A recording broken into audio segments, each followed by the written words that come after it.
I represented President Trump in the Manhattan DA case and in Jack Smith's prosecutions. Todd Blanche is the #2 leader at the Justice Department. Are you and President Trump friends? I'm his lawyer, was his lawyer, and now I'm the Deputy Attorney General. Nothing happens at the Justice Department that he does not oversee.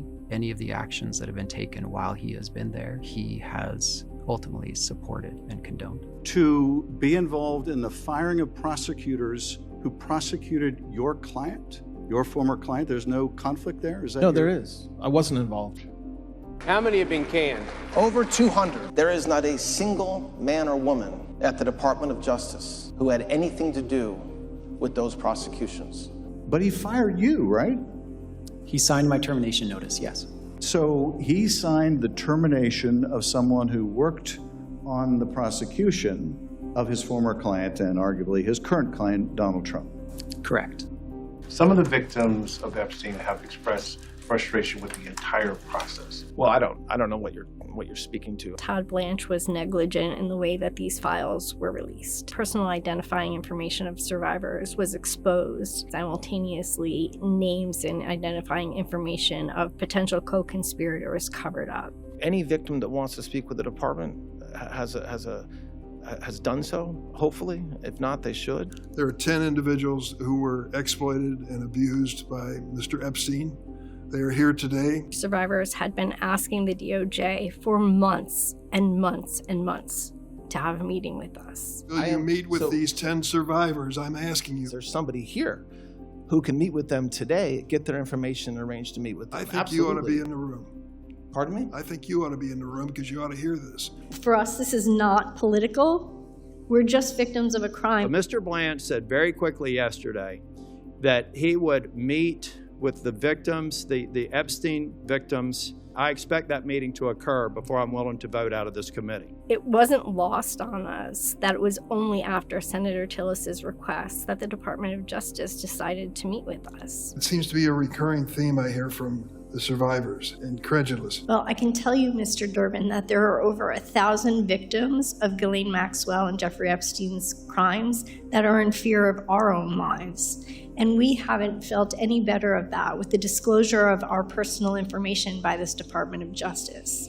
The key for Todd or anybody going through Judiciary Committee is being pretty tight on January the 6th. Righteous people, you come even close to saying that, you don't have a chair of get my vote in Judiciary. If you look at what happened to the men and women convicted because of January 6th, every one of them was either pardoned or had their sentence commuted, okay?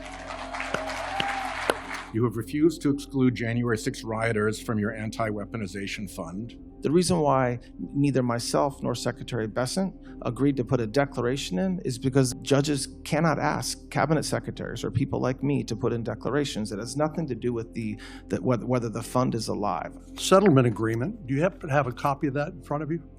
I do not. Okay, Senator. well, you probably know what's in it. That's the standard language that we use when we enter into settlements between plaintiffs and the IRS. What was the standard language? If this is not standard language, can you make that point for us? Some of this language is mind-boggling. It's not limited to the parties, as Mr. Blanche testified. That could be anyone involved in January 6 matters, any family members who are not parties. On page 4, this settlement agreement may be modified only upon the written agreement of the parties. Has there been a written agreement of the parties to modify the settlement fund? No. I served under attorney generals and United States attorneys appointed by presidents of both parties. 16 U.S. attorneys by my count. Todd Blanche, I worked with him, respected him, and considered him a friend. President Trump, for the first time in modern history, has said, I am the president, and if you work in the executive branch, you work for me. And guess what? He's right. Is the settlement agreement enforceable as a contract by the parties? Well, yes, it's an enforceable document. So I suppose if President Trump's counsel sought to enforce it, they potentially could. I believe the institution that I spent 30 years serving is more important than any individual relationship, including one that I once valued. And I now see that institution at great risk. My name is Peter Carr. I started the Justice Department as a political appointee under President George W. Bush. And I became a career employee at the end of the Bush administration, the start of the Obama administration. You're in charge of a Department of Justice I don't recognize, prosecuting the president's political enemies, firing rank and file prosecutors and FBI agents because of the cases they were assigned to. In this administration, the emphasis is you must obey or get out of the way. Smug prosecutors would say, oh no, this has nothing to do with the fact that he's running.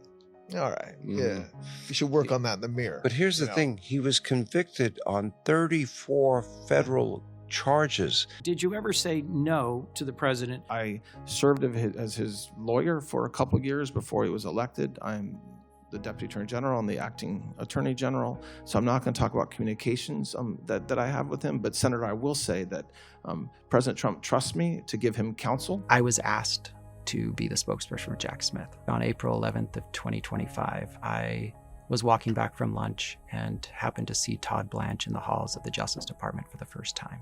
2 hours after seeing me in the hall, I had a security officer knock on my door, handed me a note signed by Todd Blanche saying that I had been effectively terminated immediately, and I was escorted out of the building. Whether it's a prosecutor or an agent, they can't work here. They have to go get another job. The getting rid of everyone who investigated your client, you were proud of that, speaking for the Department of Justice, but you don't think that's a conflict of interest. I would emphasize here that attorneys have ongoing duties of loyalty to their former clients. Under the model rules of professional conduct, they cannot just turn their backs on a former client. I think the significant change that I've seen with this administration is the strong belief that their chief client is the President of the United States. My name is Liz Stein. When we went into the meeting with Todd Blanche, we went in with good faith. Who, if anyone else, did Mr. Epstein traffic young women to? There's from what we learned, from what we know.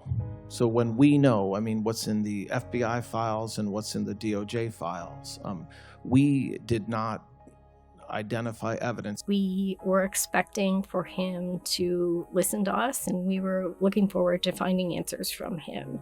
And that's just not what happened. It felt more like Todd Blanche was ticking off a box. I will get it done today if that's necessary. All of these women have reported their crimes decades ago. He made no promises or indications that he would follow up on investigative leads. What you will do is meet with Ghislaine Maxwell. Over a year ago, you sat with her, and you publicly said you were seeking the truth.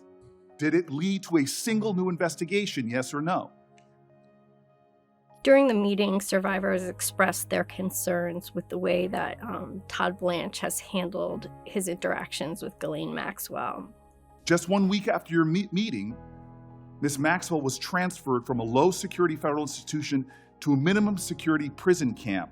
Were you involved with that transfer? When, as I've talked about before, in the time leading up to me going down to meet with her, we learned that she was receiving threats. They have not yet ruled out a pardon for her.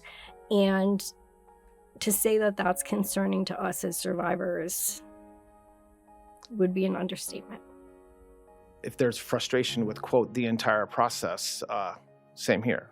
I mean, you have a situation where for many, many years, nobody even breathed a word about Jeffrey Epstein, and then all of a sudden it was all anybody would talk about. What is true is someone that is accused of child sex trafficking under the Bureau of Prisons' own policies is not put in a facility like this that seems clearly like a reward. I've spent my professional life enforcing the law and not engaging in politics. The decisions aren't being made based on reviewing the evidence, but instead it's you have received an order and you either need to follow the order or you can get out of the way. People say to us a lot how courageous we are, how brave we are. We're just ordinary citizens who've been called on in an extraordinary time. But I want to remember everyone the courage and bravery that you all hold and the power that you hold. This administration has fired or pushed out hundreds of the department's best people for simply doing their jobs for the sake of the institution where I once proudly served. I urge you to reject his nomination. After more than 3 decades of service to that department, I respectfully urge careful consideration of whether this nominee will strengthen or weaken the public's confidence in the fair and impartial administration of justice. Take the political emotion out of this because it doesn't belong there, and to look at us for what we are. And if victims of crime can't count on the Department of Justice, what do we have as citizens? What do we have?